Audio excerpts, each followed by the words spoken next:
Greetings, denizens of the tri-state area. Jacob Weil here. And Blue Dragon 5. And Dragon, I know what we're going to do today. That's right. With the revival of my favorite cartoon, Phineas and Ferb, officially upon us, I'm guiding Blue Dragon 5. Right now, you're once again firing up the Recap-inator and discovering the series anew, and hopefully making new summer memories along the way. Today's episodes are A Chip to the Vet and More Than an Intern.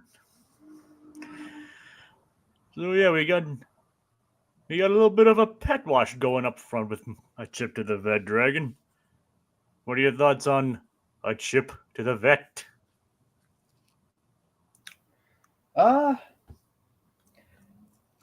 think it was very timely for our purposes, given Fix's release date. Yep, kind of is, I guess. Yeah. Have you watched it yet? Yes. How was it? It's dicey. Dicey? Dicey. In what way?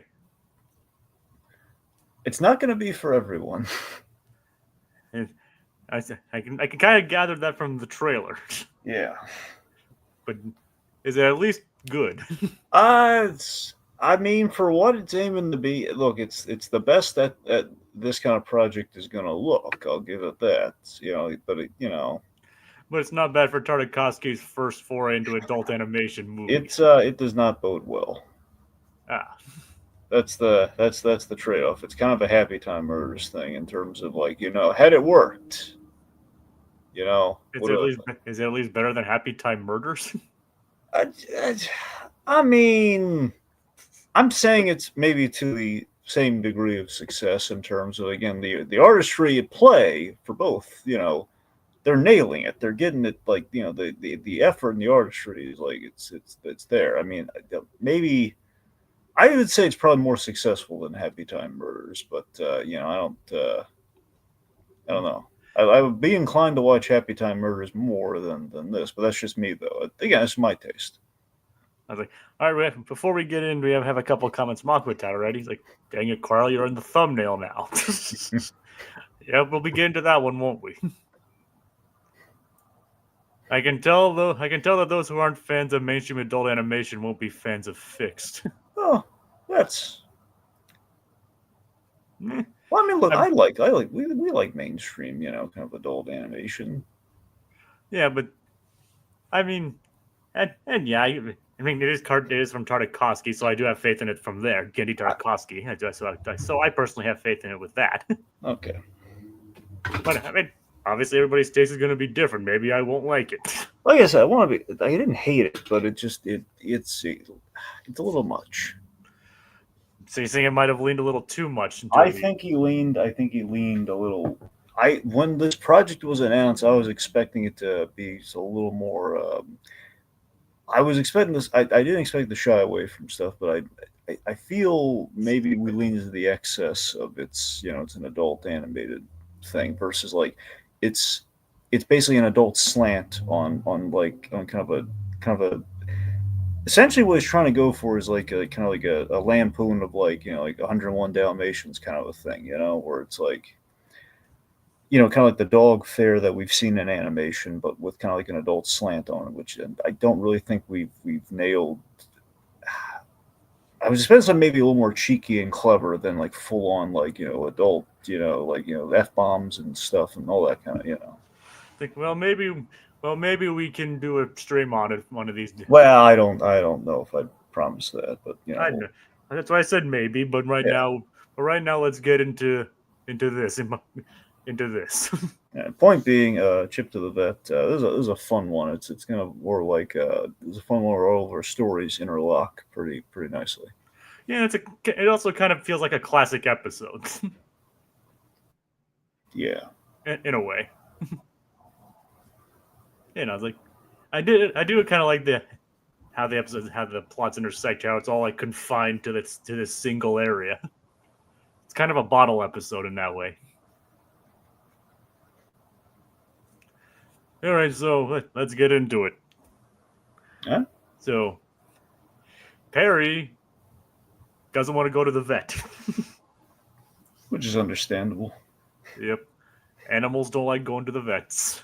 No. Also, I'm guessing that's also kind of appropriate to Fixed.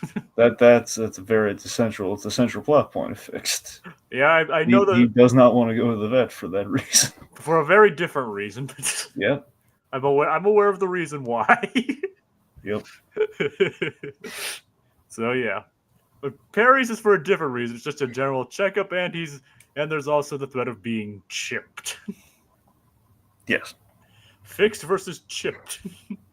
So I do have a bit of a plot thing with this episode. It really baffles me that so mom has tasked the boys with taking Perry to the vet for some reason. Like she's just really going to trust the children to this. No, maybe she has errands and she trusts the boys. Oh, come on. She has errands every day. I know. Like, can't Lawrence do anything? I mean, remember she said in one episode, like, they never end.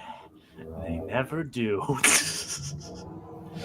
So even they know, it's like, yep, it never ends.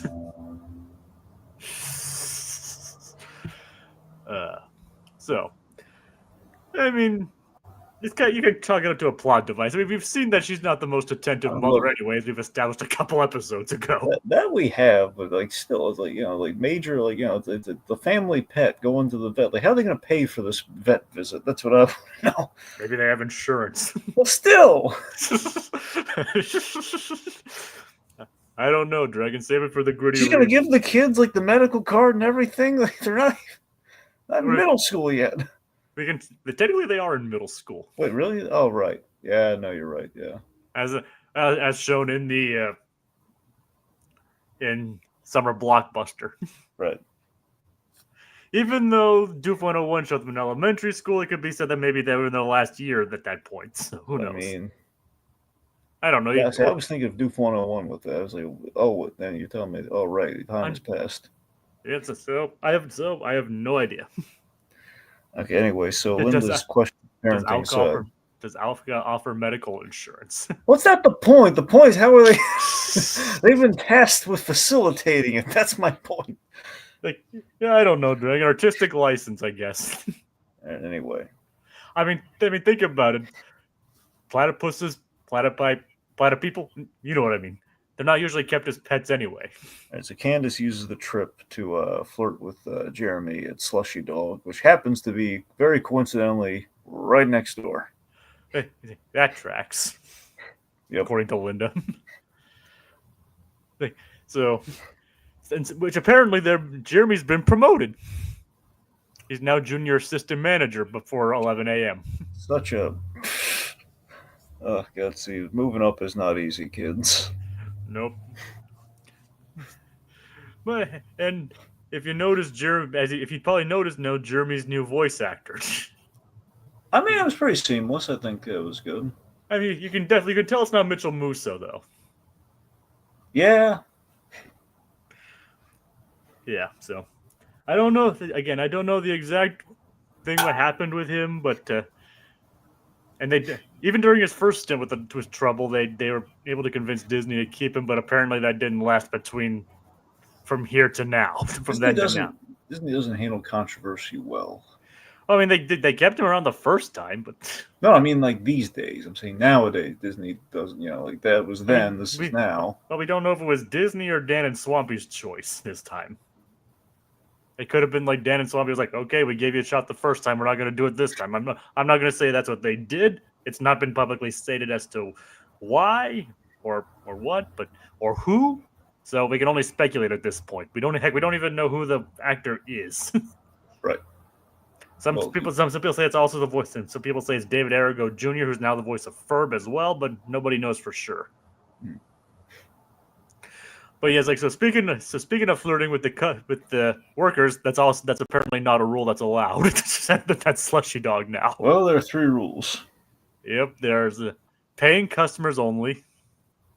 Mm-hmm. No flirting with the customers, and no spit takes. Yes. Candace breaks all 3 of those. That she does. and Buford breaks one of them too. Yeah. Is that the one you think? Nope. Well, he's trying to Try to get a discount. Yep, he's the one who he flirts with Jeremy to get it. Yep, You have to admit that does track for Buford. it does. You would be the kind of person to pull that kind of thing to get free food. Oh yeah, wouldn't you? I mean, maybe depending on the circumstance. Yeah. I mean, I think Mitchell Musso was working on several projects at the time. Who knows? Again, I don't personally know, and if I find out, I'll let you guys know. He's not gonna find out. Probably not. No. I mean, I can try, but Nah, I don't think he's gonna try. I mean, I said I can try, but Yeah, you can. I don't think you will though. I'm just saying there's not a lot of public information about it. Yeah, it's too hard. You're gonna give up.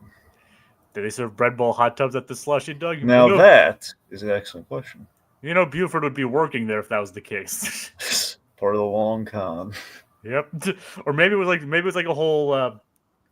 Maybe it's the whole like Ron Stoppable with the Nako situation. Like he pitches the idea to Slushy Dog, he gets royalties from it. Yeah, $99 million. And he spends it all in a single week. Yep. To be fair, a lot of it was stolen. Yep. Yep. Paying an entourage of all the ridiculous. Yep. I usually don't like those kinds of plots in movies and shows where, like, you know, the character suddenly becomes rich and they become jerks, but at least with Ron, it was funny. Yeah. He wasn't completely selfish with the money either. Yeah. It had a nice balance, even if it did kind of go against his character a little bit, but yeah. And but it was Bonnie was like a temporary girlfriend. Jesus. Yep. I remember when Wade fell in love with her. No. Wade fell in love with Monique, right? Monique. Right. I got mixed up there. No. Well, no, there was an episode. I think what you're thinking of is, so Bonnie did like actually, you know, she was kind of actually falling for Ron like one episode where, but it was like, you know, when he was already with Kim, it was like she was spiraling. It wasn't like she actually loved him, but it was like, you know. That was in season 4, and she was basically trying to cling to his fame. Exactly. and even rigged the prom results so she'd be prom queen and he'd be prom king. Right? But I thought that was. I don't think she rigged the results. Things just kind of happened that way. Like she, you know. I thought like I could have sworn she rigged the results. I don't know. I don't think she rigged those results. No. Yeah, maybe that was the thing. Like, otherwise, why on earth would she want Ron Stoppable to end up as prom cat? Aside from just, I guess, the under Kim Possible. I don't think. I think because I think they're holding separate elections for prom king and prom queen, and she like rigged the results for herself. If I remember, I don't remember, but I do know that was in season 4 though. Yeah, you're right. It wasn't season 4. Just I don't think she rigged those. I mean, maybe you're right. You probably watched it more sooner than I did, more recently than I did. Well, not really. I just remember it. I mean, probably. I mean, like I said, you're probably right. All right. It's like so. Yeah. So as it turns out, the veterinary staff is severely understaffed for free chipping day. A promotion they really didn't think through. Nope, because they only have one doctor on staff, which I think is a relatable thing for a lot of people. Which you know the thing when you're working in any kind of area, you have a whole bunch of people, but you're the only person running the thing. Yep. So I think it's relatable, and like all these people, like all their pets are going crazy. Like including this one lady's like, Petunia 1 is fine, but Petunia 2 wants her chip now. The spider. Now, of course, you have the age-old gag about the pets resembling their owners with Petunia. Yep. Petunia 2 specifically. Yeah, Petunia 2, yes. So the boys, after witnessing a pet that didn't have the brush to calm her down, they get Ferb specifically gets the idea to create a pet wash while you wait. Now, if you notice, they've already done a car wash. This is the first time they're doing a pet wash. Yeah. So what do you think of all that, Dragon? What do you think of the actual pet wash? it's awesome. It's a giant, it's a kind of an awesome assembly line that it's also kind of like a water park ride, Yep. And it's only for pets. only for pets. Dang it. I mean, that does look. I mean, Baljeet went through it, and he ended up with a new do. Yeah. So yeah, the actual pet wash is pretty dang awesome. But what exactly is Doofenshmirtz up to? Excellent question. He's eating a hot dog. Yes, which of course the first thing I thought of was Doofenshmirtz Eating quality bratwurst. Yep. But this time he's actually eating a hot dog. Yeah, which is like, hey, this is it. He shouldn't be eating this hot dog. Well, maybe. Well, remember, he saw it and he couldn't control himself. What? I said, remember, he saw it and he couldn't control himself. He's like, I don't even know why I'm here. Why do I do this for stuff? I'm not even thinking about how it does. I just walk by this place and I lose all control. It's like, so, but he's committed. But After the third bite. Yep, after the third bite, you're committed. I can relate to that. Yeah, with hot dogs. Well, in general, I'm hooked on the first bite. That's why I ordered it. So of course I'm gonna eat the whole thing. You said you like DQ hot dogs, right? I love DQ hot dogs. Like I said, I've never had their hot dogs. They're so good. Like I love their ice cream, and I even like their chicken strips. I think I've had their burgers. I think they're okay. You'd be surprised by the amount of DQ hot dogs I can put away. I probably wouldn't. How many can you put away on an empty stomach? Oh, look, like usually, here's the thing, or on the regular, I'm doing 3. But that's on the regular. I mean, if I were pushed to it, I could probably do probably 5, 6, maybe. Yeah, I can see that. There you go. I'm not too surprised by that. I don't know. I haven't really. I'm thinking I want to be. I don't want to eat too much. But I mean, that's the thing. The point being, it's like if they're there. What do you mean? I think if they're available. What do you mean if they're available? But what I mean is, like, can you do that with other hot dogs besides just DQ hot dogs? I prefer DQ hot dogs. All right, I'm saying they're the best tasting ones to me. I don't know. I mean, I love a good hot dog grill cooked on the grill, though. I mean, look, I would not. If someone offered me the hot dog from the grill, I wouldn't turn it down. But I'm just saying, though, in terms of eating like 3 or more, that's a DQ hot dog. All right, I can see that. I can respect that. Yeah. So, like I said, I need to try it. I'm partial to DQ burgers myself, says Aquatad. Yeah. I really need to try more of their food. Honestly, I don't think the DQ in the mall does burgers. I think it's hot dogs and the ice cream and the beverages. I have an old school styled DQ near me, but there's one nearby, but I've never been in the physical DQ. Only the one that's in the mall. Like that, there's like an old school one near me that doesn't even have an eat-in area. You eat outside, which is very nice during the summer. But Doofenshmirtz eating a hot dog. He sees Perry across the street, who is not doing a very good job being conspicuous, is he? No, he isn't. So Barry's been, basically reminded by Monogram that you can't be chipped, or else your family's going to know where you are at all times, and that's the kiss of death for being an agent. Or what are your enemies? Carl, I think the no duh was implied. Yep. So this Perry's really sloppy this episode. He's out in the open, he's being spotted by Doofenshmirtz, and he's getting ideas. I mean, the real thing that Monogram called him about was he was concerned that he was a slushy dog because do you know how much hot sodium is in those hot dogs? Well, you are, after the third bite, you're committed. So Doofenshmirtz goes over and sees what's going on. Look at him over there protagonizing. Now I have to go over there and antagonize. That was a good joke. Yep. It is. It makes sense. So And a fun inversion actually kind of happens here. I was like, "Are you the doctor?" Like yes, like no, actually yes, I am. People jump to pharmacist for some reason. So he actually got recognized as a doctor for once. For once. Instead of just a pharmacist. And of course, he's led directly to a platypus. Just an ordinary platypus. Yes, just an ordinary platypus. It doesn't interest him at all. Nope, just he doesn't connect the dots. He doesn't have a hat, so it can't be Perry. The Doofenshmirtz is basically kind of I love how he's kind of co-opted the little chipping gun. And he's like, wait, I can't use it to track my goat.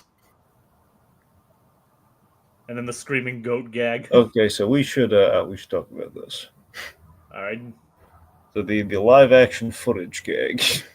You have the screaming goat. And then the screaming fish. And then the screaming legs. Yep. That wasn't live action, but still, it screamed. Point being. Yes. A little much. I think they bridged too far with like cutting the live action like that. A little much. Yep. I don't disagree. Yep. And plus, the gag's kind of old now anyway. Yeah. Unless you like that Illumination Grinch movie, I think I mean, I do like the Elimination Grinch movie. No, that's what I mean. Unless you're that, that's what I'm saying. I think they fit in nicely there. I don't remember. I don't specifically remember that part of the movie, but Well, it's like 2-3 gags where they're climbing down. They have like the screaming goat, then like they're trying to get Fred. The goat screams, everyone runs away, and then we have at the tail end of the movie. I didn't think this show would do screaming goat gags, says Aquatad. Nah. Well, apparently it did. Yeah. But at least it took it a step further with fish and legs to at least differentiate it from others. Yeah. I mean, so I can at least give it credit for that. Sorry, thighs. I'd be pretty worried if my thighs just screamed to me. What, they don't already?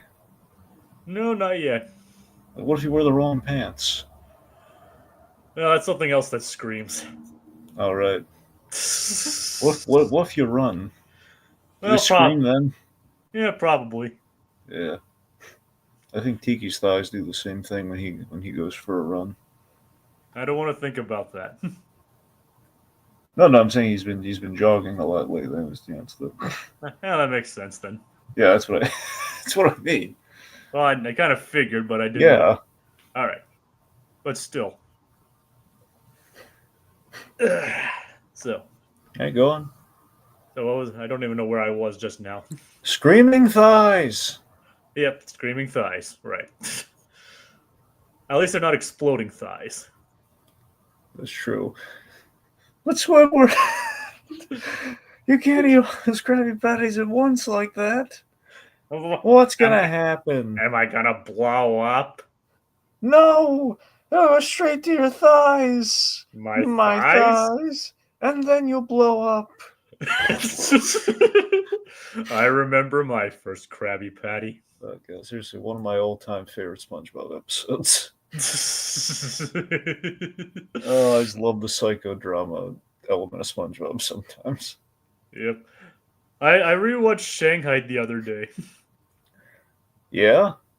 Actually, mainly to rewatch the alternate endings. Yeah. That is another great episode. Indeed it is. At the perfume department. It's like, the door's locked, and the only way out is through the perfume department. Let's do it. Who came up with that gag, by the way? Well, maybe Walt Dorn. Do you know who worked on that episode? I don't know if he worked on that episode. I mean, whoever it is, it's exactly right. Everyone, nobody likes going into the perfume department. No. All right. Yeah. So, actually, as it turns out, it's the writers were Aaron Springer, C.H. Greenblatt, and Meriwether Williams. Hey, that feels like a CCH Greenblatt pitch. Yeah, or Aaron Springer. He's known for his weird humor too. No, I'm just saying, like literally cut into like the live act, like the different medium for a bit. No, it feels a little like Chowder. Yeah, I can kind of see that. It's like so Doofenshmirtz then gets the idea to chip Perry the Platypus. after his goat, his fish, and his legs. Yeah. But then he finds a dog with eczema. Now he says he's gonna eczema the room.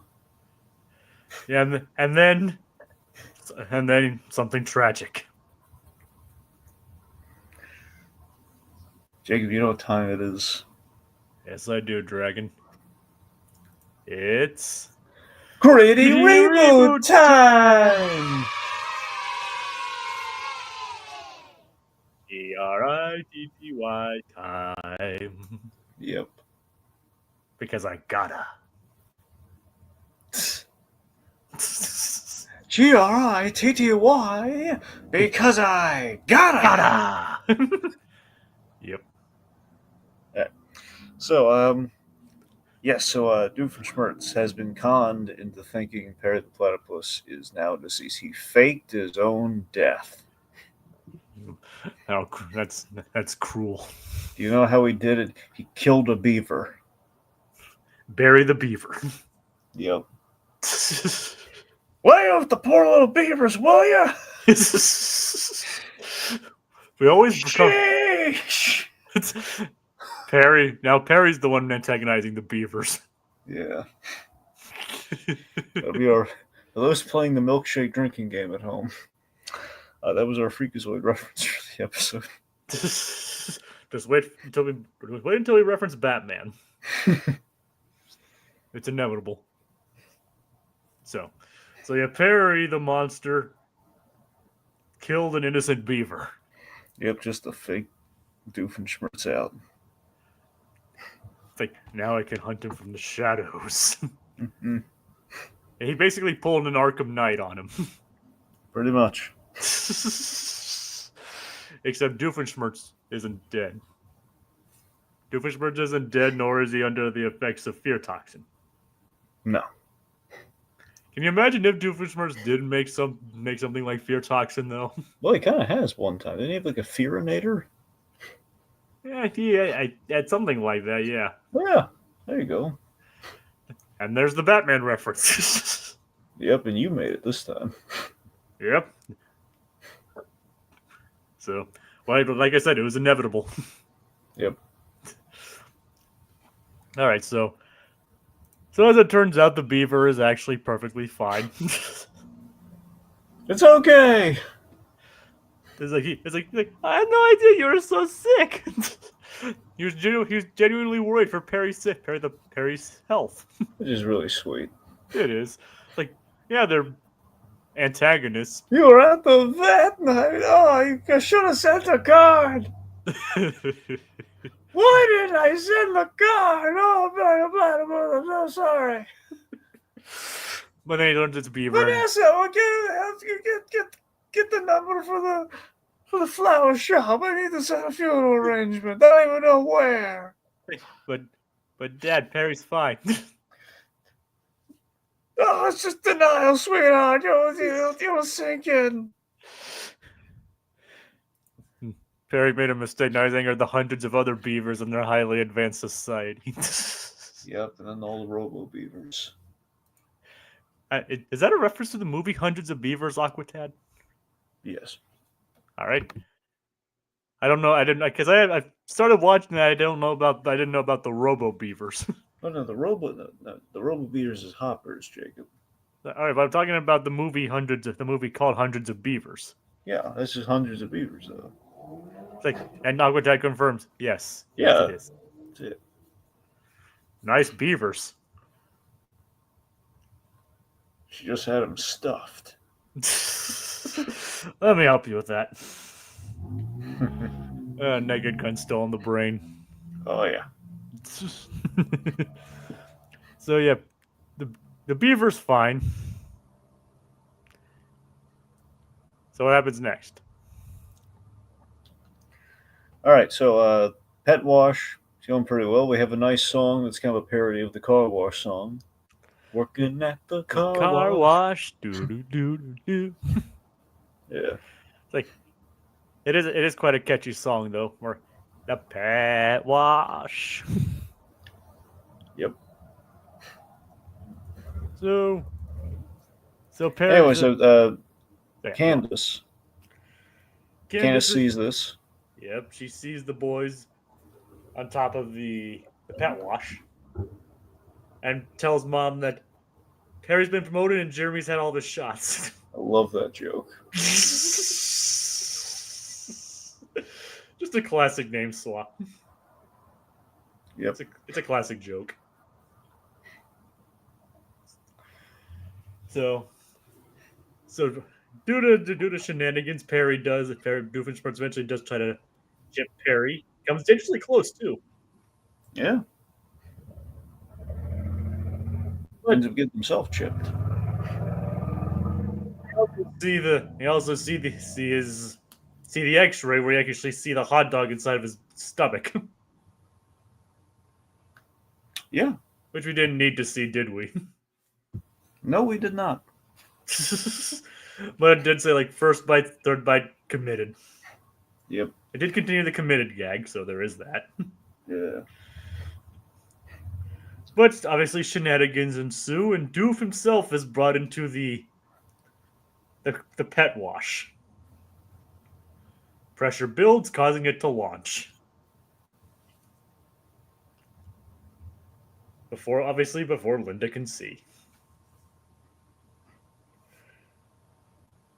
And so, Dragon, why don't you explain what happens next then? All right, so after all that, the veterinarian gives Perry to the boy, saying clean bill of health and all that, and then offers the free chipping. So Perry, always nervous, he's like, in hindsight, they could just let him get chipped, and then he goes to Alka, and you could just have the chip removed. Well, who knows? Who knows? Maybe he didn't want to take that chance. Right. But yeah, I do see your point. Anyway, so the boys turn down the chipping because he's just a platypus. He doesn't really go. He's a platypus. He doesn't really do much. Yeah. Because they find out though, Ferb's already chipped. From the time he went feral. Yeah. And guess what? He screams too. Yes. Of all the people to go feral, I'm not surprised it's Ferb. Makes sense, especially we'll see what happens when you take a sandwich from him. Yep. I mean, that's probably the result of that's probably what happened after someone took his sandwich. Yep. He went feral. They probably searched for him for like 5 days. They're like, "Where's Ferb?" He went feral again. It's probably like a thing they knew probably a recurring thing with him at this point, isn't it? Yep. It's always the quiet ones you have to look out for. Because they get wound up too tight, they go crazy. All right, so I'm guessing we'll probably have a bit more to talk about in the next episode. What do you think? Maybe. And that brings us then to More Than an Intern. Yeah. So, basically an entire episode dedicated to Carl. Yeah. And I gotta say, this is a pretty interesting one. And I gotta say, like, we prophesized this one kind of, didn't we? Kind of, yeah. Dragon, I'm becoming more and more convinced that they actually did watch us. Nah, their turnaround time would never work. Yeah, I know. Well, let me dream, okay? Dragon, let me dream. Oh, look at how pathetic he is, folks. You gotta let him dream. Look at him. He's so alone. And this thing, someone's like, somewhat acknowledge the poor kid's existence. Because I'm not gonna do it. Somebody, please.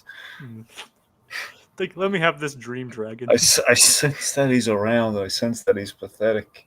I just don't want to look over to my left. You don't have to lay it on that thick. Oh God, I can just sense the desperate. Oh God, I can.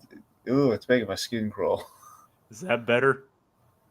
Oh yeah, thank goodness. Yeah, the thing like kill with fire or something. But oh God, God.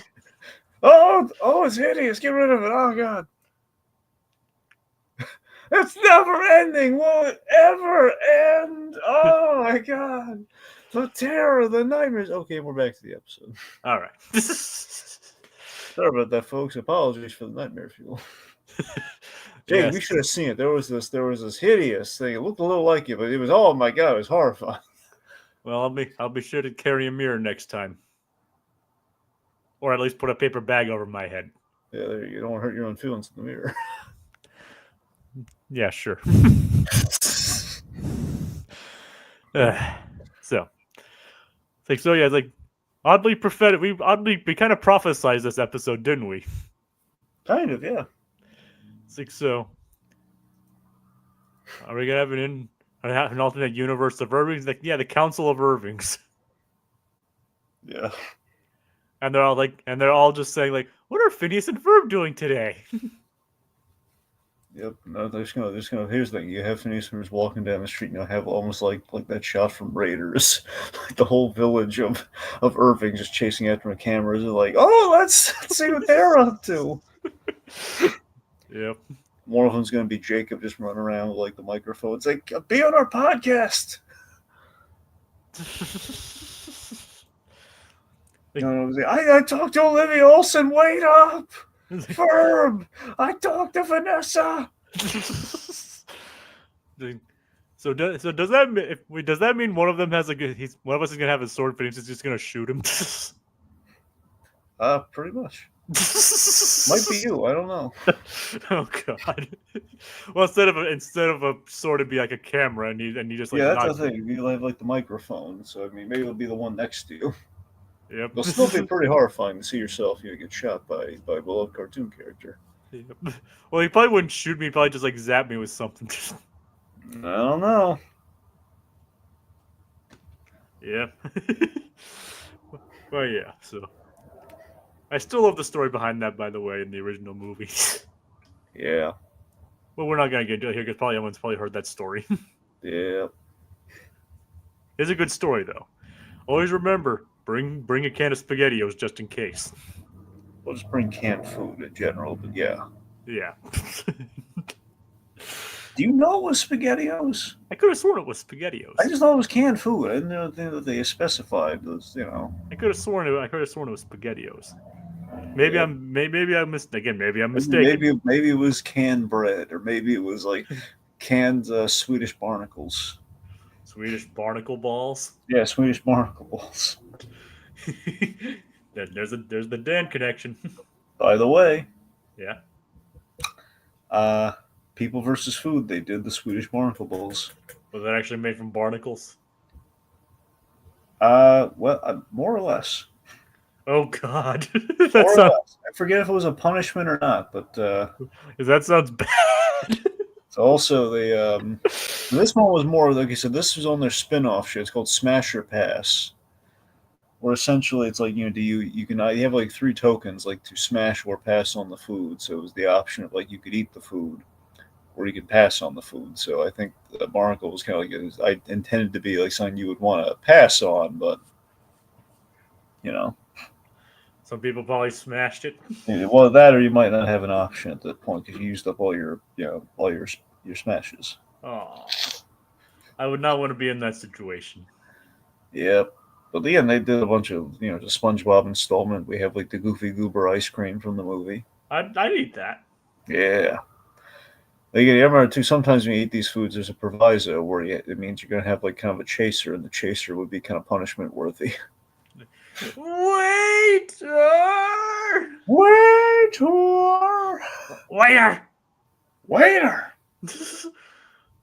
This one goes out to all you people out there. And this peanut guy. Waiter! That's Jacob's Saturday night, kids. What? Going to the ice cream bar. Yep. Yep, look at it. Look at it! Look at it! I want all of you to look at it! Yeah. Of course, when Jacob says that in the movie theater, it usually makes people uncomfortable. Well, doesn't it make it uncomfortable in that episode too? Yes, it does. Yes. Makes everyone uncomfortable, but of course the movie was Naked Gun when he said this, and it made people look really, oh boy. I want all of you to look at it. And we know what scene he was talking about. Yes, we're talking about the cold case scene because that was a funny background gag. Yes. No other scenes. Exactly. No other Broadhurst related scenes. Yep. No other scenes. Nope. No other scenes that might feature a cameo. Nope. Nope. Not that one. Nope. Not that one at all. So yeah. So now getting into the episode. Yep. We kind of got a bit ahead of ourselves there. Yep. See? Oh god. Here I am again. Oh, scary. All right. So Phineas, Isabella, Buford, and Baljeet are having a game of lacrosse country. Which is a cute pun. It is. With someone all the way at Mount Kilimanjaro. But you notice there's somebody missing from the group. Yes. Where's Ferb? That's a good... Phineas doesn't seem to know what to do without Ferb there. No, he doesn't. It's his other half. Yeah. It's the second half of the show. No one's going to watch a show called Phineas and Isabella. Or just Phineas. Yeah. Disney presents Phineas. Just feels Phineas. Like it's missing something. Okay. Ferb? Yes. Okay.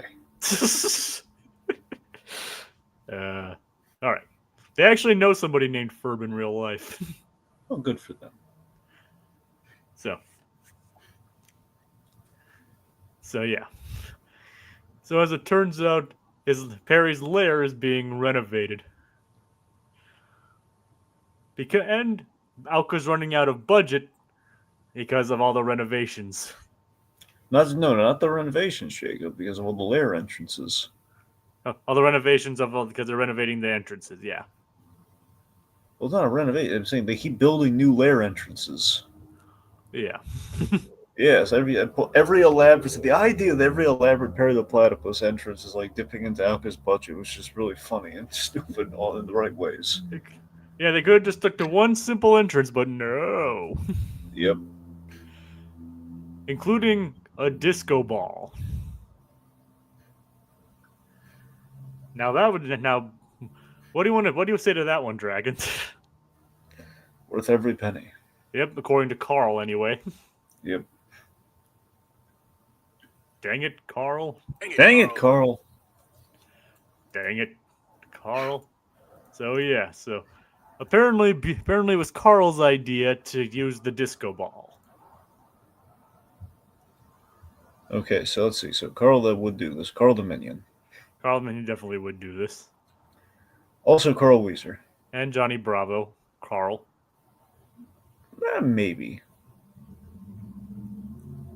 They shouldn't have splurged on lair entrance the ride. The huge bonus check or lair entrance the ride. I think so. It's like now Carl that wouldn't do this. Let's see. Fredrickson for one. Yeah. Beaumont. Yeah. But we always dig from the same well here. I don't think Carl Moss from King of the Hill would do it. All right. Is he in the new season, by the way? No. Well, you remember, Bobby's not in high school anymore. Oh, he's not. Yeah, he's not in school anymore. All right, I guess that makes sense. I don't know who Carl Moss is, Dragon. Okay, Carl Moss is like the principal of Bobby's school. I forget Bobby was. He was like he's 13 middle school or high school. No, it usually depends. It usually depends. Like, I think it is considered middle school. It's probably middle school then. Because I think it's like at the end of middle school. Because some Some places like have do like middle school, like elementary, middle, then junior, then high. Some people just do elementary, middle, then high. Ooh. So I think 13 would like be very close, be like near the end of middle school. I don't know. But we'll get more into Carl later. It's like so. So apparently Doofenshmirtz is up to something fish related because all the fish in the tri-state area are gone. But he wants Perry to finish the job quickly because if he goes into overtime, he'll eat into Alka's budget even more. Carl has things to do after work. Yep, his part-time job, which Monogram states like, oh, it's just a hobby. The best way to sum up this episode is Monogram's a big fat jerk. You're nothing but a big fat jerk. Yep. So Mr. Krabs.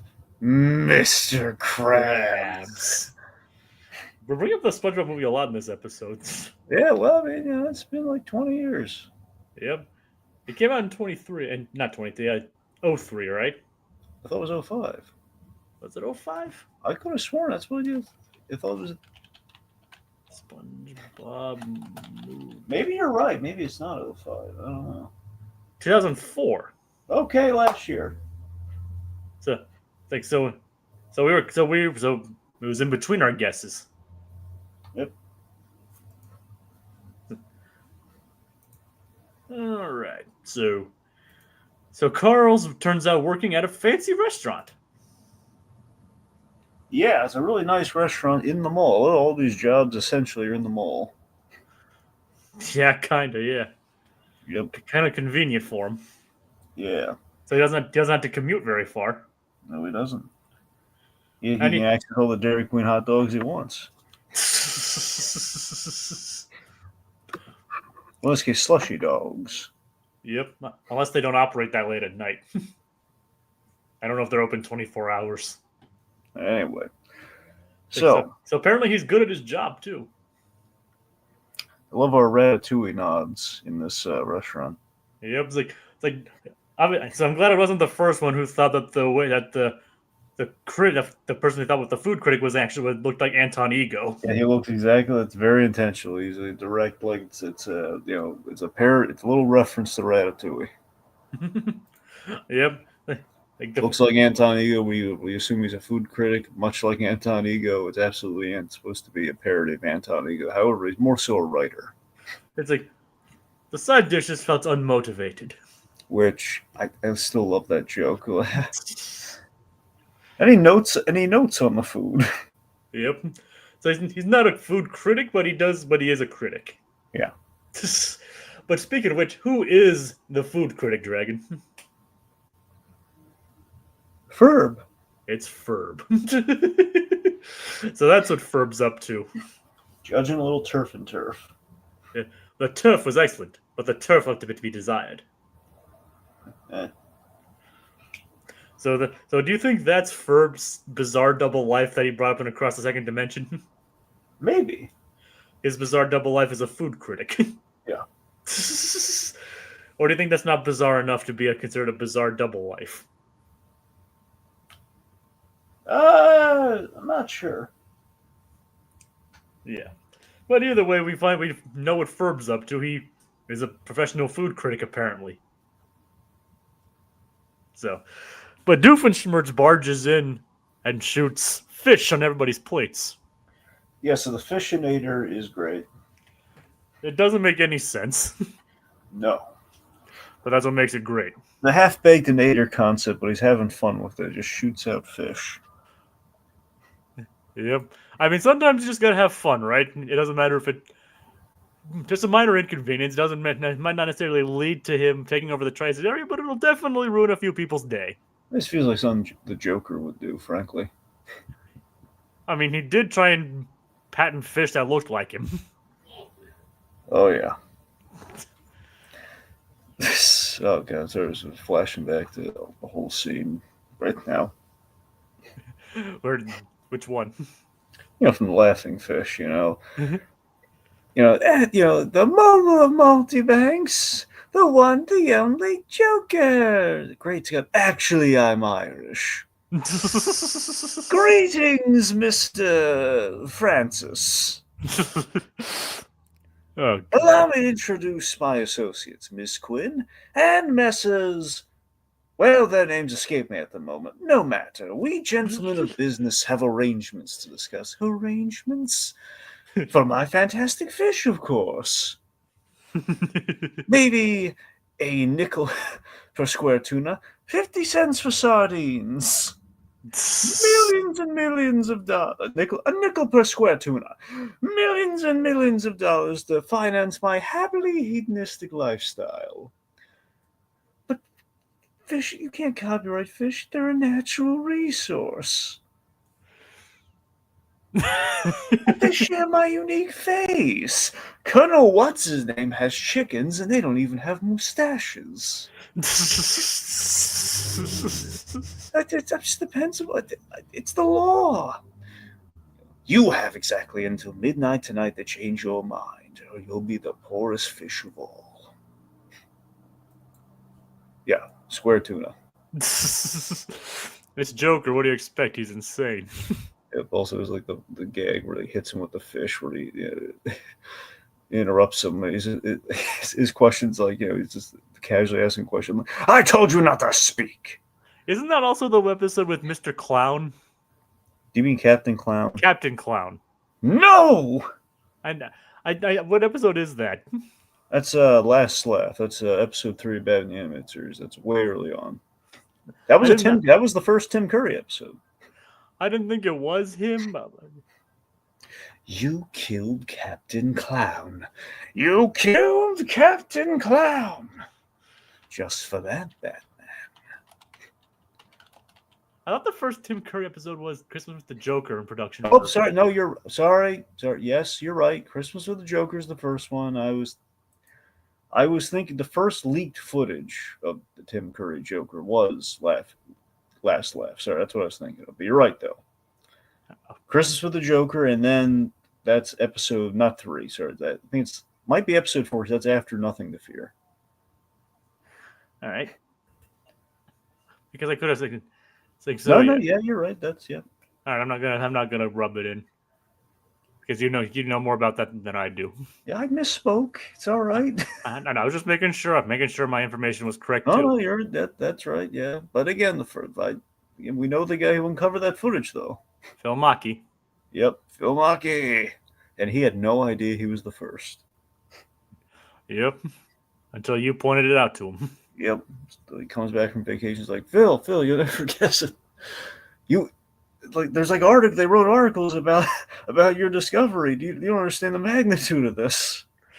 I had to explain to him, well, this has always been talked about. No one's ever gotten the actual footage. Essentially, some of the crew from Bad Answers gave him the footage.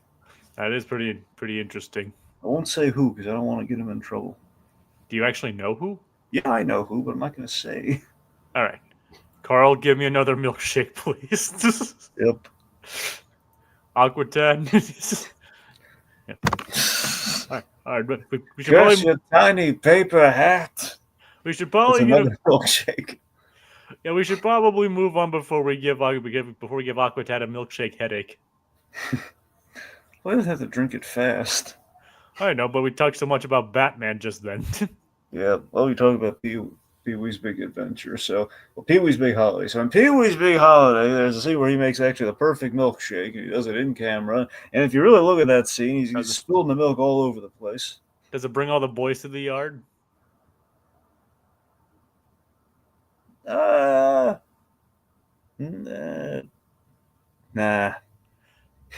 So they can't go, dang right, it's better than yours? Well, actually, probably could. All right. All right. It brings, you know what? That song's 20 years old, by the way. Well, yes. Okay, maybe it doesn't bring all the boys. I'm just saying with, Joe Manganiello brought him in there. Yeah. Magic Mike, one of the Magic Mikes himself, Oh, yeah. All right. So yeah. Carl saves the day by removing all the fish from the plates. Even get a rendition of the original of Carl's theme song. Yes, I love that we brought back the theme song. Yep. Carl. You're clearing fish from plates. Carl. There's nobody ordered that. Carl. I think Carl. Uh, He's so much more than an intern. yeah. Oh yeah. Now, Jacob, which Carl do you think would be effective at that? Of removing fish from plates. Yeah, of the crisis, the crisis fish removal. I mean, Like a waiter, which Carl be the best waiter? Probably the one from SpongeBob. Yeah, Carl from SpongeBob. Because he managed a restaurant. Yep. I'd throw in maybe Carl from Johnny Bravo, but yeah, Carl from SpongeBob, definitely lead contender. Maybe Carl from Simpsons as well. Moving on. All right. All right. So Carl's off to his next job. Yep. And he's, speaking of clowns, He's a juggling party clown. he doesn't get killed. No. He doesn't kill. Captain Clown doesn't get killed this time. You always realize something.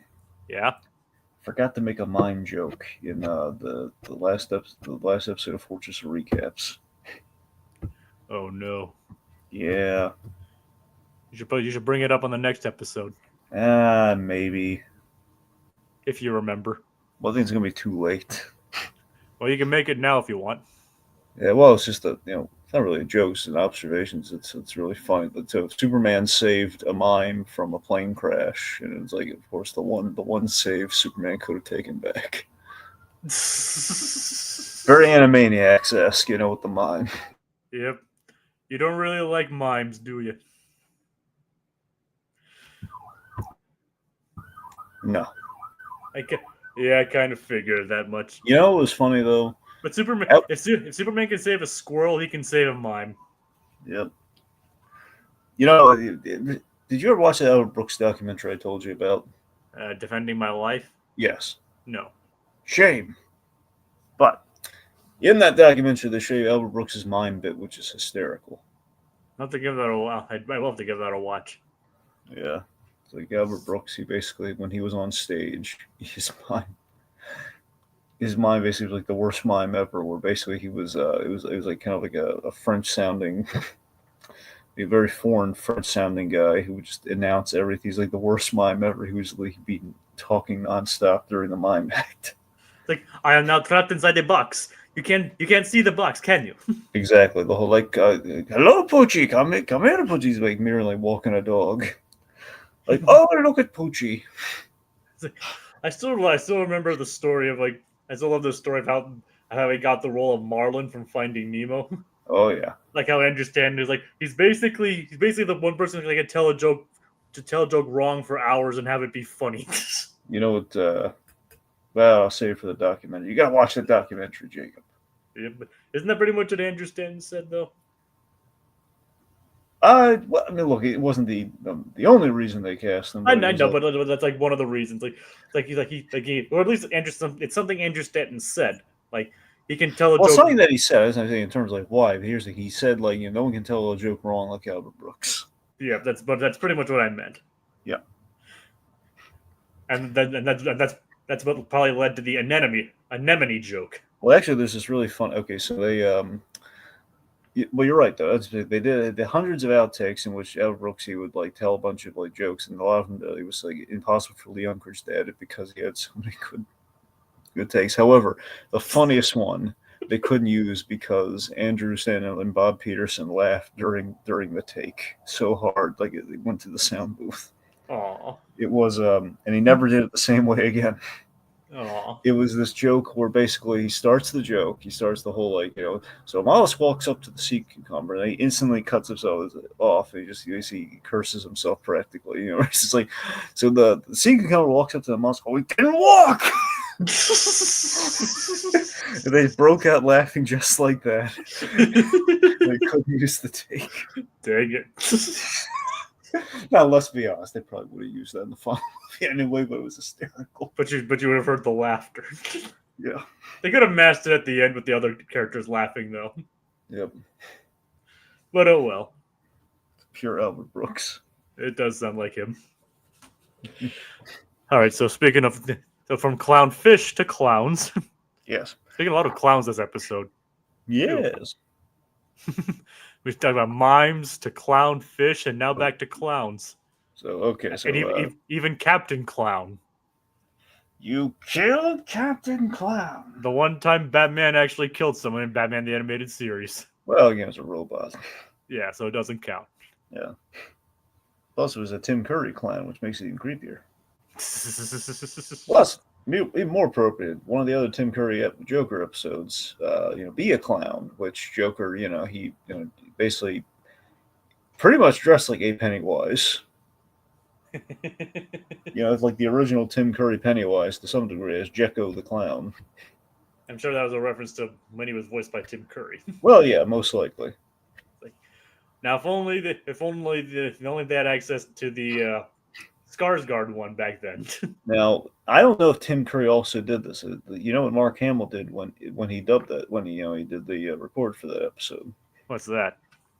He patterned his Jekko iteration of the Joker after Ed Wynn. Oh, nice. So it's Ed Wynn, basically. He's doing an impression of him, which I don't know if Curry initially did that or not, but he probably didn't. I think it's probably just Mark Hamill's kind of adding something. Kind of like going Mad Hatter with it. Yeah. Nice. The Great Prosciutto. Talk about a ham. Which Alan Tudyk also did for King Candy. Yes, which is also his kind of his big. I watched his interview he did with Jim Cummings recently. By the way, it was really good. And tuned in. Yeah, I'm tuned in. Oh, nice. Also, Alan Tudyk's show just wrapped up last week. Which one? Resident Alien. I guess it's season as in series finale. Yes. All right. I still need to really watch that. What channel is it on? Well, it's on kind of Sci-Fi and USA and Peacock. Yeah. Basically, if you want to binge it, here's the thing: the first 3 seasons are on Netflix. Give it time; they'll probably add the 4th season there. But in the meantime, you can binge the first 3 seasons and watch the last one on Peacock. Oh yeah, I'll have to find that. Yeah, it was great. They did a really good job. Get a good ending too. It was like they initially were canceled after 3, and they had a cliffhanger. So it would have been really bad if it ended there. Yeah, well, at least they got it back. Yeah, and they knew they kind of had a feeling. Okay, well, it's probably our last shot, so we should give it an ending, and they did, and it was rather nice. All right. So Doofenshmirtz sees the birthday party. He's like, oh, something else I can ruin. I love that he had a checklist. Did you notice what was on that checklist? Not everything, no. Baby shower. Checked off. Oh, God. Okay, so imagine that. Yeah, because, I mean, they say you're not supposed to... got a thing with pregnancy this season. They say you're not supposed to eat fish when you're pregnant, I think. There you go. Or, like, I think you're allowed, but it depends on the sushi. Yeah. When you're pregnant. But remember, Doofenshmirtz helped a pregnant woman in a previous episode. That's what I mean. That's what I'm saying. There's a theme of pregnancy this season. What are we saying? Did Doofenshmirtz and Charlene rekindle something? I don't think they did. No, they probably didn't. Yeah, if only they did. Can you imagine that the Doofenshmirtz just finds out, what? It's like, why didn't I know about this? I wasn't even there when he was conceived. Oh, God. Think he wasn't there when his parents were there when he was born? No. He wasn't there during the conception. Yeah, but it's still his somehow. Yeah, oh, exactly. See, he mailed it, Jacob. Oh, God. But that one thing really made licking the stamp really awkward. Oh, God. Oh, God. We should probably move on from this topic. Yes, so he's shooting fish everywhere. The kids are catching fish. That one weird girl says, like, one guy's with the birthday boy says, I wish there was a gift card. I don't. If the I don't girl. Her name's Brittany. Brittany. Yep. So anyway, so then Carl springs into action. I love that he's juggling like candles. By the way, so during each of these, Major Minder's like calling in while he's in the middle of his day job right before Perry shows up. Well, technically, night job. His night job, Yeah. and right before Perry shows up. It's like, I'm in the middle of my part-time job. you I mean mean hobby. help him? And then he's like tearing up children, putting a fish in a fountain. I loved him saving the fish, putting them in the fountain. Hopefully, they're freshwater fish. I know it doesn't. I know it. It's a cartoon trope you gotta accept. I do accept it. Yeah. It's like, I wish this for blow out your candles and make a wish. I wish for this experience to not traumatize me for life. I don't. So which Carl do you think would make the best party clown? Well, let's see. Probably Weezer probably wouldn't do a very good job. I think the minion would excel at the party clown. He kind of already is one. Yeah. Weezer. Carl would be hilarious to see him struggle as the party clown. Carlos would just be telling jokes the whole time. You remember Sheen wanted to be a party clown. You remember the endless birthday episode of Jimmy Neutron, right? No, I don't. I don't. Early on, not specifically, anyway. Early on, Jimmy Neutron, he basically wanted a chemistry set, but his birthday wasn't for like a few months, so he hypnotized his parents to think his birthday was like tomorrow. So they threw a party and they had a little party clown. The party clown had a very memorable voice. Who was it? Ben Stein. Ben Stein. And Sheen was like marveling whatever the clown's tricks and like as if it were wizardry of some kind. Was he boring? No.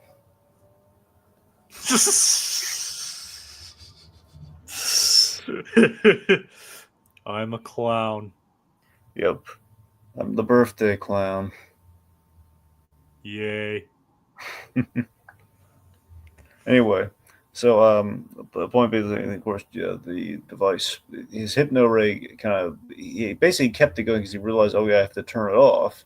And he's like, let's keep this going for a while. So it was like almost like a week of birthdays, and then the clown accidentally destroyed the hypno ray. So then they were kind of stuck in a cycle. Oh God! I remember that one now. Yeah. And anyway, so the party clowns, he was Ben Stein. Sheen was like loving it. I also remember the Libby's birthday episodes. Yeah, that was a big one too. That's where we had the whole you streaming for 4 minutes joke. Yep. Libby somehow became the ruler of the world. Carl's like sleeping on the archway like a bat. It's good. It's good. Crimes against fashion. It's good for his back. Yep. I'll make up the guest beds. So this is Rob Paulson doing the older version of Carl too. Oh God! Surprised he doesn't sound like his dad. That's a good point. Well, he's not as old as his father is. He's up there though. His father is also voiced by Rob Paulson. Well, no, that's what I'm saying though. That's the distinction. Wait, isn't his mother also voiced by Rob? Yes. Paulson? It's like Charlie Adler with the big heads. He voices all the members of the family. I was remembering how great Rocko's Modern Life is, and just that Wacky Deli episode. and of course the Magic Meatball. Oh, by the way, I heard Charlie Adler was writing a book. Ooh, nice. Yeah, but apparently, I'm interested because he had a terrible father.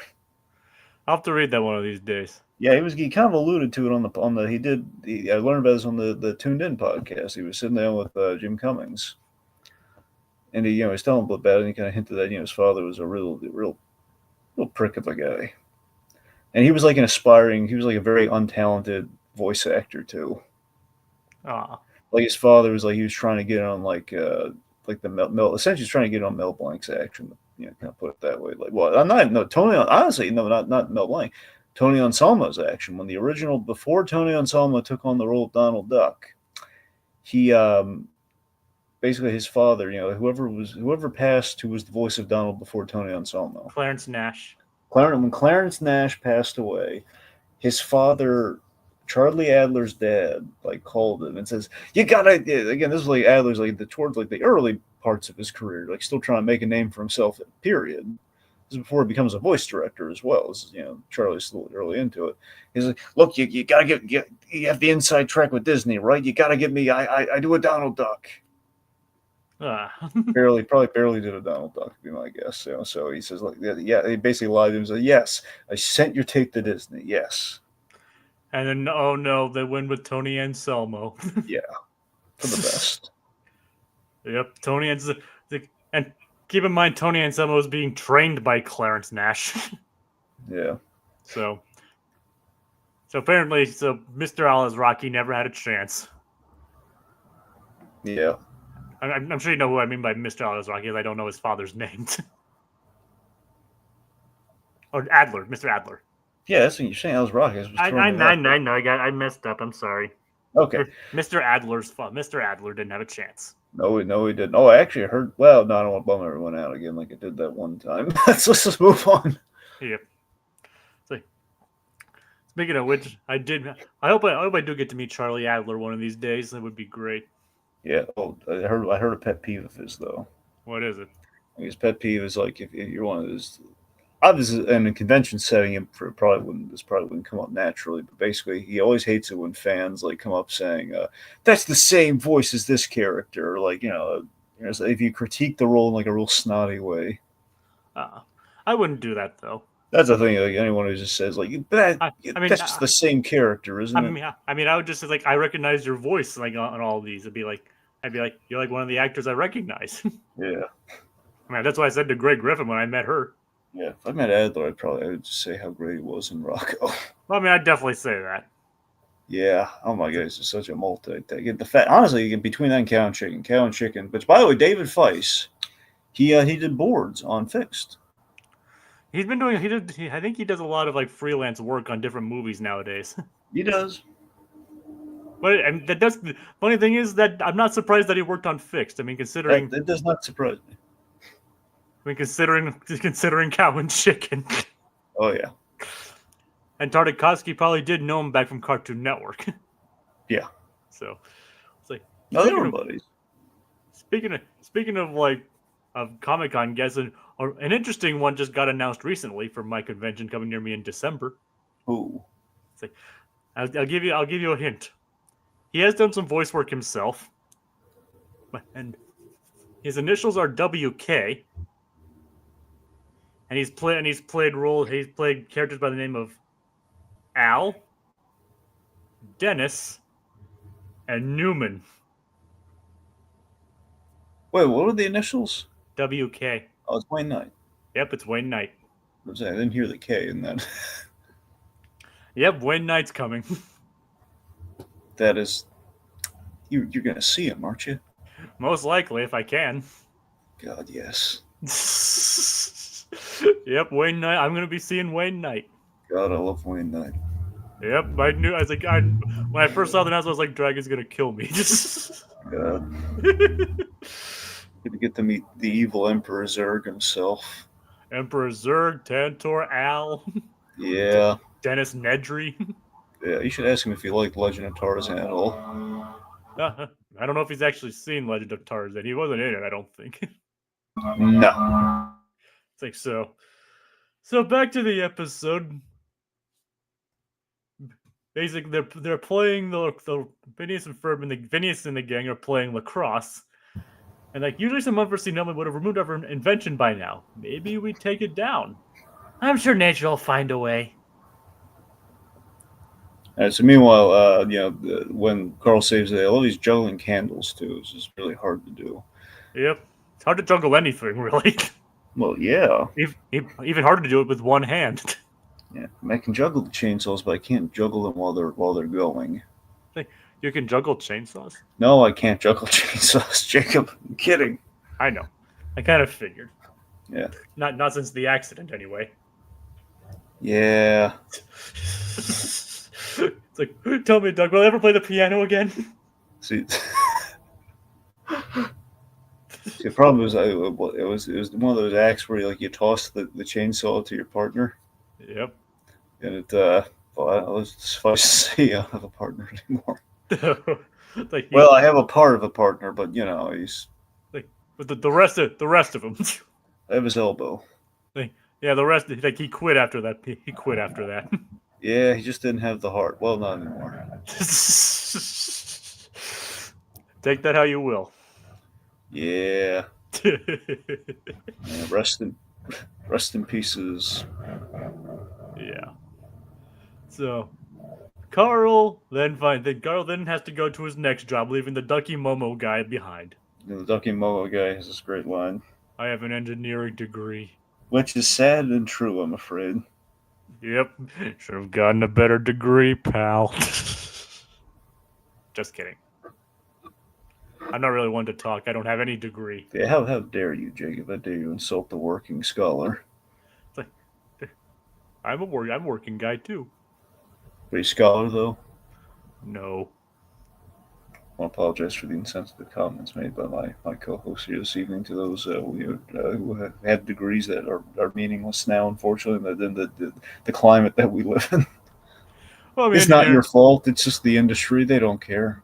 Well, an engineering degree is not useless. He just needs to apply himself and get a good job. I like to think he tried. Well, he needs to try again. He's not going to do it with that defeatist attitude. No. How do we know he did? How do we know he did try? Maybe just waltzed in expecting, like, hey, you're going to hire me because I have a degree. If it's he says an engineering degree, right?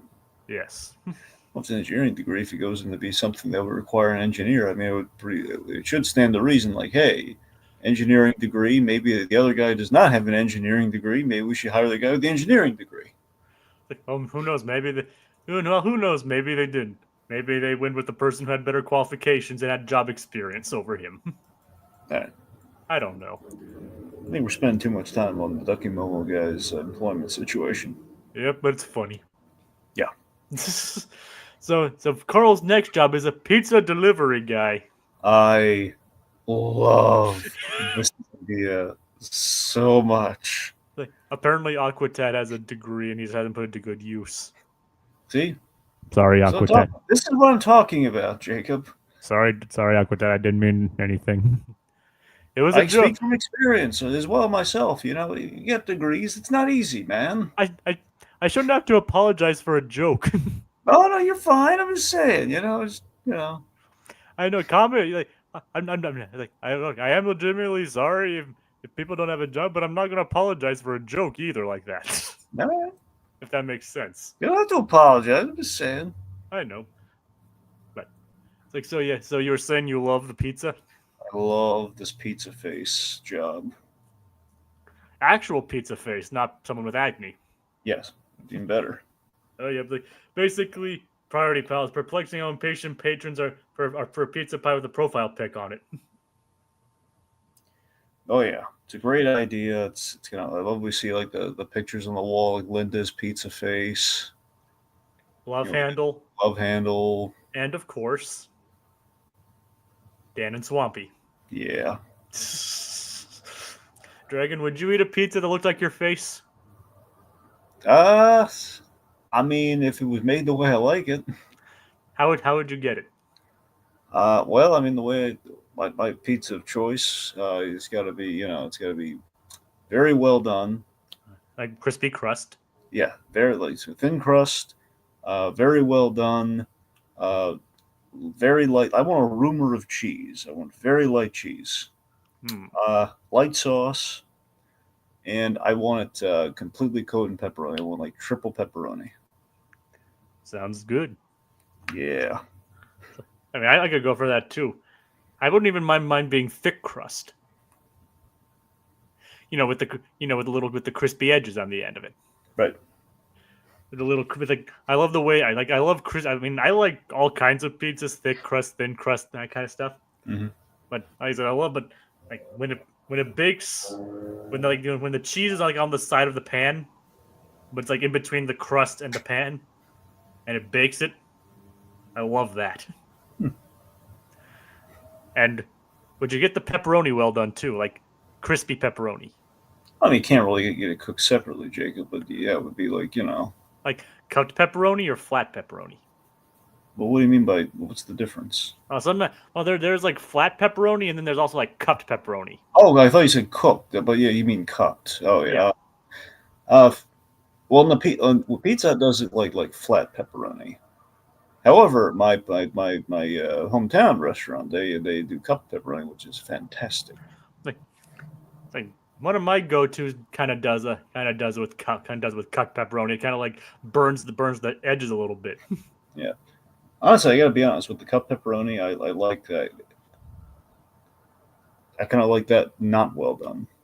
Huh. Just the pepperoni though, which is there's a whole I don't want to get into. Let's just say I have a special menu item that is not pizza, but it's a whole anyway. We're just gonna move on. There's a place near me that does where they bake the pizza first, and then they with all the toppings on it, and then sprinkle the cheese on top of it.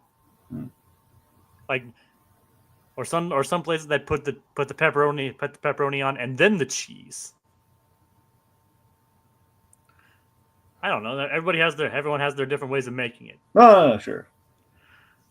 I mean, I want to get into making my own home pizzas, but yeah, the pizza face is a neat idea. It needs to exist in reality. Yes, and of course the manager of the pizza face pizza place. Yeah. First saying that 5 times fast. I'm not gonna try. I'm not. Roblox. Yeah. That's disturbing. Okay, anyways, we have this. So it's an awesome gimmick, and the idea. Remember, the guy looks very much like Ron Stubble with long hair to me. If you really look at him. Remember, customer retention is way more important than employee mental health. Which, again, a hilarious satirical line. Like, that's very true. Yep. Tell me about it. Yeah. Again, this episode is very relatable. I mean, two very dark jokes in a row in a way. Like, I have an engineering degree, and then customer retention is more important than mental health. Which again is kind of thematic to what Carl's going through this episode too. Yeah, this episode gets a bit real, doesn't it? Yeah. So anyway, so Monogram calls him again. Yep, and he's discounting him once again. Like, I told you, I'm at work.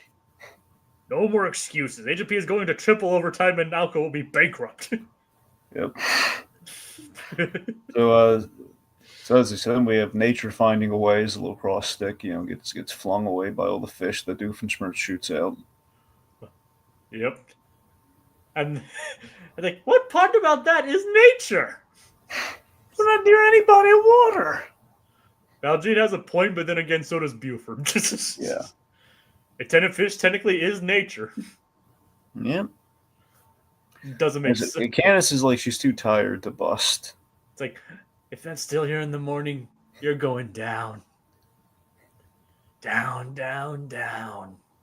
So we have Doofenshmirtz versus Perry with like the swordfish versus just other random fish. What if it's a marlin? Yep. It's a marlin. It is. It sounds just like Albert Brooks. Remember, even Buford. I have a swordfish. It's a marlin. I wasn't expecting the episode to be this real. Aquatad says. Yep. So we also have the farmer and his wife in this. Like, I can't believe you bought the fish tank and an aquarium and no fish. And then nothing happens. What do you think of that? We finally got Corey Burton back. Right? Yeah. He said we finally got Corey Burton back. Yes, we did. Speaking of which, I'd love to meet him too. Oh yeah. And he too tuned in. Nice. I need to watch that. He's covered the gamut. He's pretty much talked to everybody. I need to listen to that. Yep.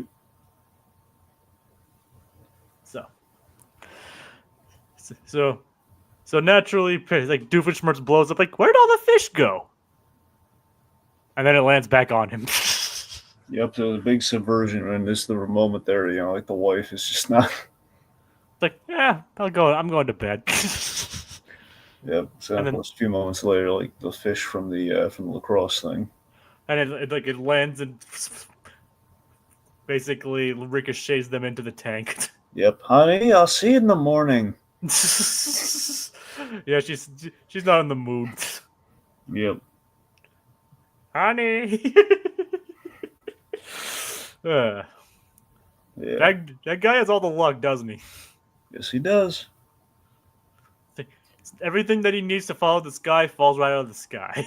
After assisting him with like the blow up pizza thing to basically fling Doofenshmirtz into his defeat. Yeah, Carl makes Oh, his Jacob, did you do that research assignment I asked you to do? yes, yeah. Oh yes, I sent you the image for it. Not that. The animation studio. Yes. You're talking about the Snipple Animation Studios. Who did the animation for this episode? Yeah, so who was the animation studio on this episode? Snipple. Okay, now who did the other segment? Snipple's basically been the exclusive animation vendor this entire season. So far, so it's been all Snipple. Yes. That's They also did work on Candace Against the Universe. Okay, so this is okay, but they did not work on the original show, right? I don't believe so. Yeah, because I noticed I wanted to bring this up. I should have brought this up earlier. Well, two things. One, we also had the reference to the Bread Bowl hot tub yet again. The Bread Bowl hot tub.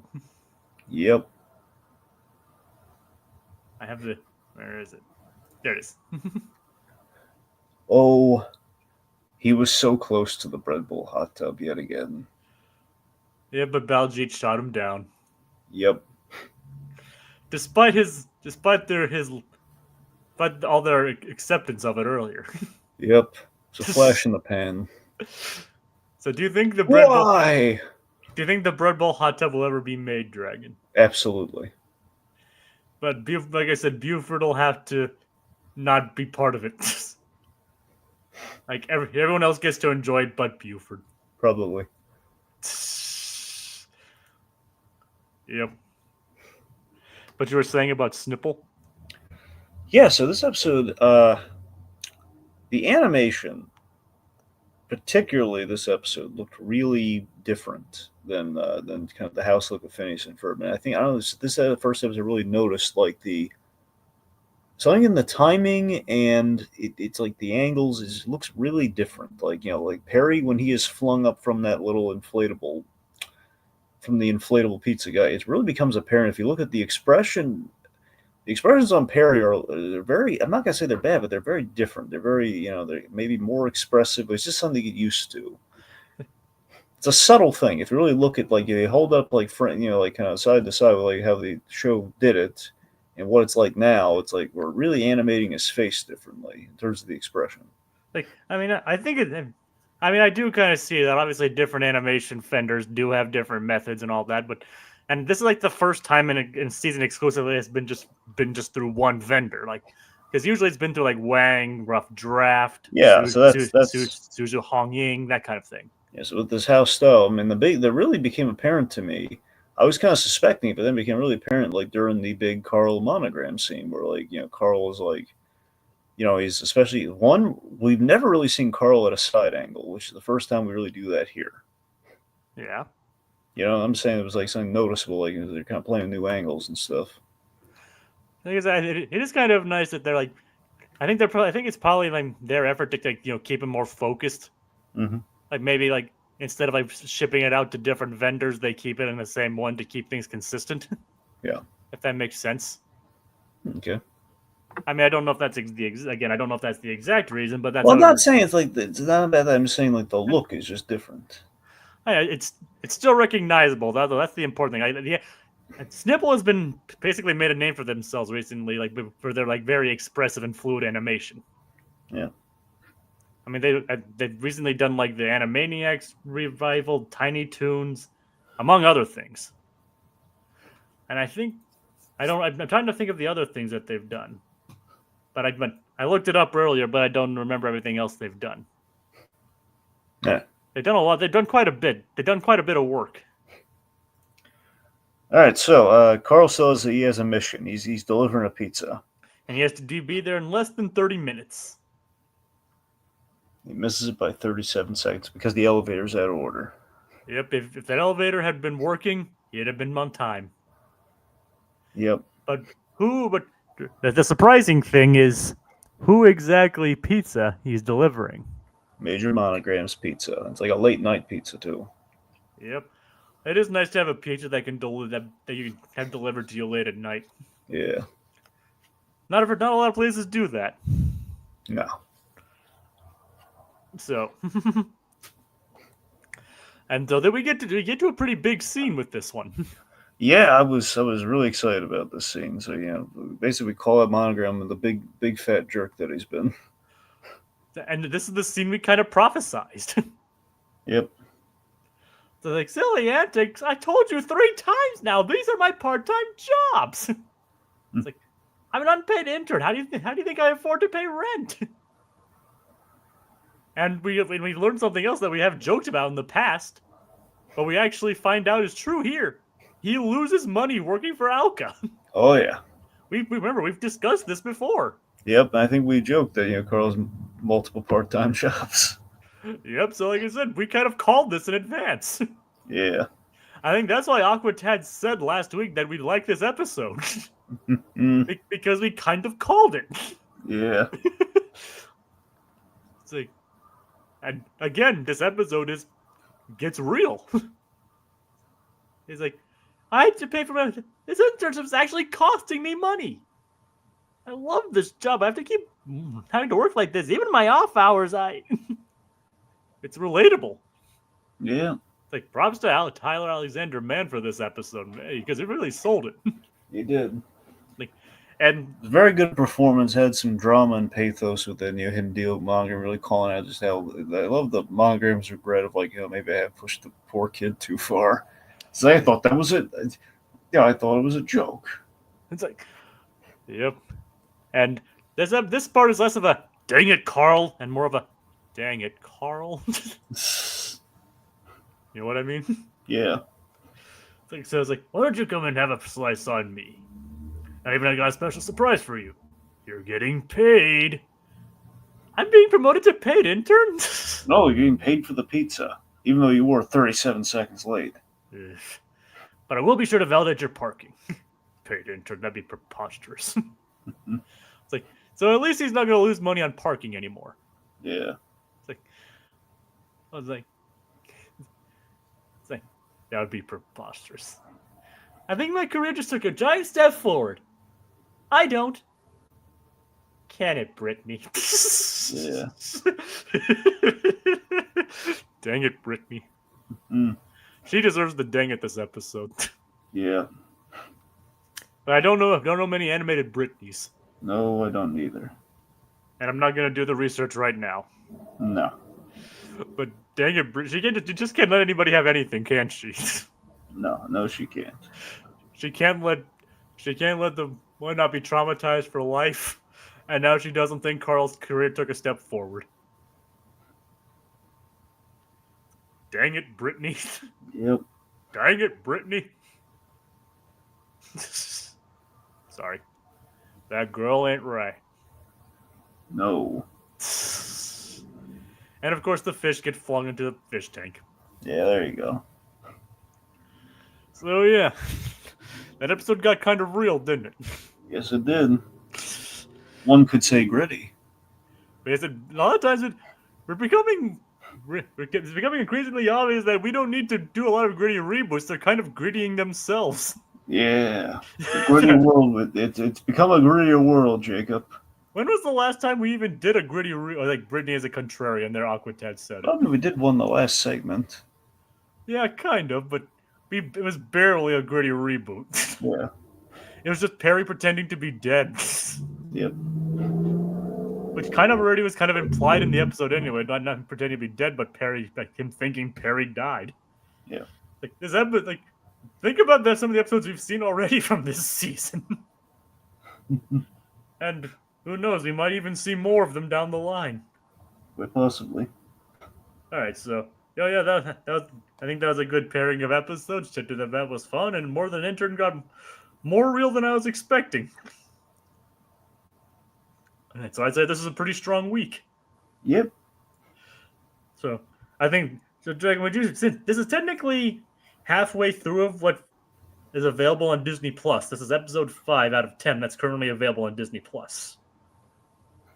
So, more episodes have aired off in like on actual Disney Channel, but they haven't just have it on Disney Plus yet. But my point is, like, would you say that so far they have justified Phineas and Ferb's return? Yeah. Yeah, I mean, I like to think so too. So, I think that does it for this week. Thank you, Aqua Ted, and those for commenting and those watching. And check the description for the playlist. We have all 135 episodes lined up now, and all in a playlist for you to watch. If you want to watch us ramble for hours at a time on this. Tangents galore. Yep, and they are hilarious. So if you want to watch that, check it out. And be sure to join us next week when we discuss the Aurora Borealis and Lord of the Firesides. Good night, everybody. And yep, there is a playlist, Aqua Dead. It's in the description. Goodbye, everybody.